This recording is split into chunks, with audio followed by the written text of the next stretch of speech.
Question number 1.3 Krotov. A helicopter takes off along the vertical with an acceleration a equal to 3 meter per second square and 0 initial velocity. तो मान लो helicopter इस point पे है अर्थ के ऊपर, यहाँ से ये वर्टिकली टेक ऑफ हो रहा है ऊपर की तरफ।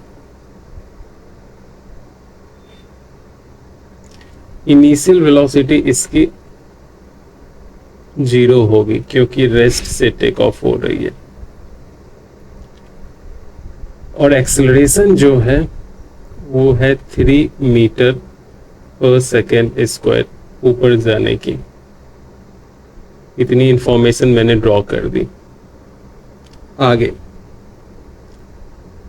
इन a certain time t1 the pilot switches off the engine.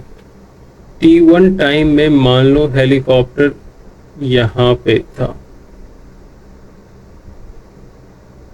और यहां पे पायलट ने स्विच ऑफ कर दिया।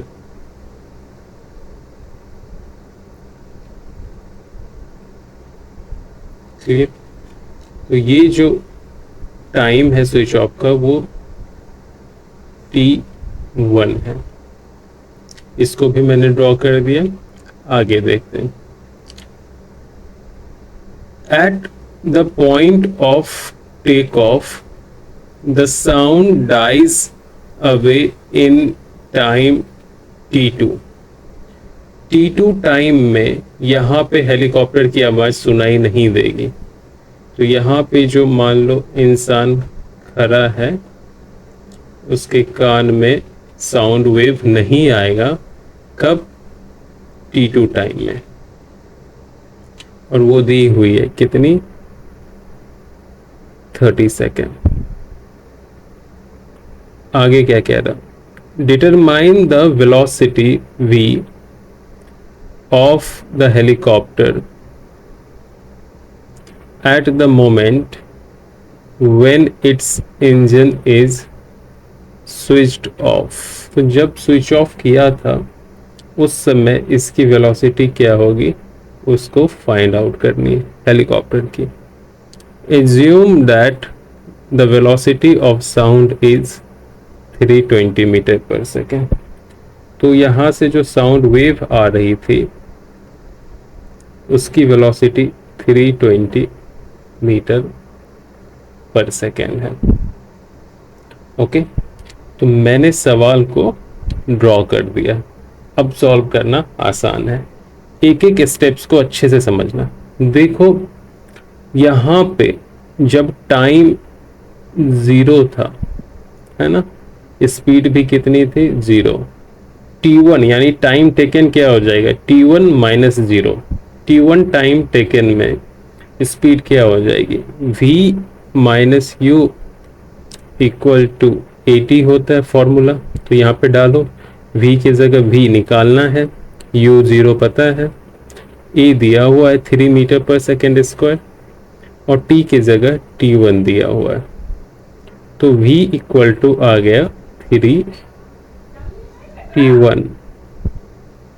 सो एक कंडीशन एग्जीक्यूट करके हमने v निकाला, लेकिन वो एक वेरिएबल के टर्म में आया, t1 वेरिएबल के टर्म्स में।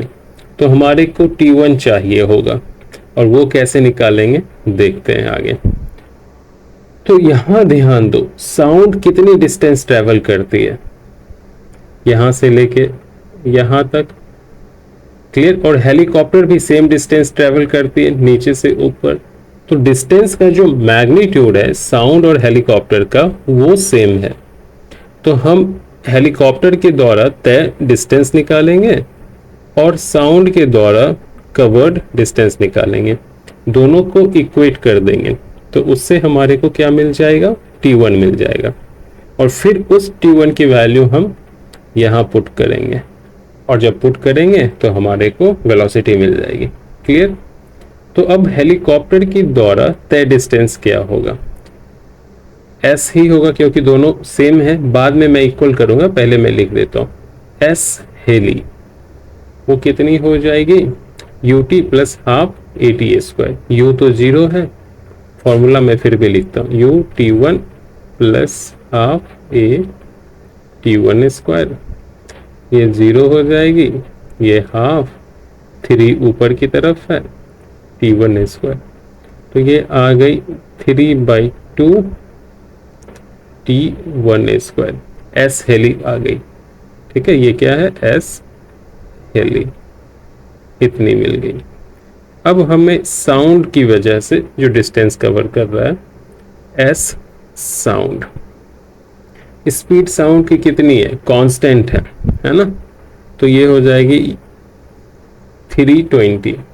और टाइम कितना लगा रहा, देखो आखिरी बार जो T1 टाइम पर हेलीकॉप्टर बंद हो गया, और जब बंद हुआ होगा T1 टाइम पे तो आखिरी बार यहां से साउंड निकलेगी और वो यहां पहुंचेगी कितने टाइम में T2 टाइम में, मतलब आखिरी बार साउंड सुना गया T2 टाइम पर, लेकिन साउंड ट्रैवल कितने समय के लिए किया, यानी वेव प्रोपेगेट कितने समय के लिए किया T2 माइनस T1, क्योंकि जनरेशन ऑफ साउंड कब हो रही है T1 टाइम पर, जीरो टाइम पे नहीं, कब हो रही है आखिरी बार T1 टाइम पे, तो जो यहाँ पे टाइम टेकन होगा वेव प्रोपेगेशंस के लिए वो क्या हो जाएगा T2 माइनस T1।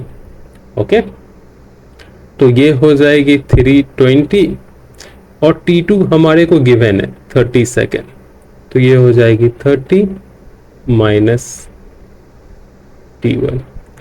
अब ये सवाल काफी आसान हो गया, बिकॉज ये डिस्टेंस यानी इसका RHS और इसका RHS को इक्वेट करोगे तो एक क्वाड्रेटिक इक्वेशंस बनेगी, और उस क्वाड्रेटिक इक्वेशंस को सॉल्व करना पड़ेगा कैलकुलेटर की हेल्प से, नॉर्मली भी कर सकते हो, टाइम लगेगा, और जब उसको सॉल्व करोगे तो T1 मिल जाएगा और उसी T1 को यहाँ डालोगे, और वो जब इस T1 को यहाँ डालोगे तो तुम्हारे को आंसर मिल जाएगा भी, तो T1 की वैल्यू आ जाएगी 80/3। कितनी आ जाएगी 80/3, क्योंकि मैंने किया हुआ है तो मुझे याद नहीं है, तो यहाँ डालोगे तो स्पीड कितनी आ जाएगी 80 मीटर पर सेकेंड। यही था सॉल्यूशन प्रोटोप का।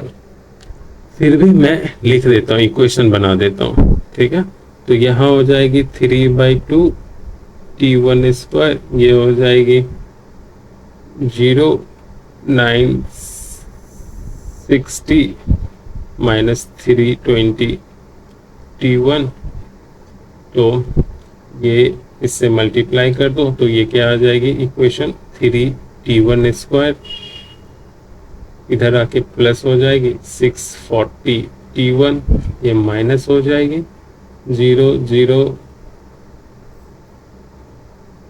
Equal to 0। करेक्ट, तो इतनी हो गई क्वाड्रेटिक इक्वेशन। इसको सॉल्व करोगे T1 की वैल्यू क्या आ जाएगी, जो पॉजिटिव में आएगी 80/3 सेकेंड, और इसको यहाँ डालोगे आंसर आ जाएगी 80/3, सॉरी 80 मीटर पर सेकेंड।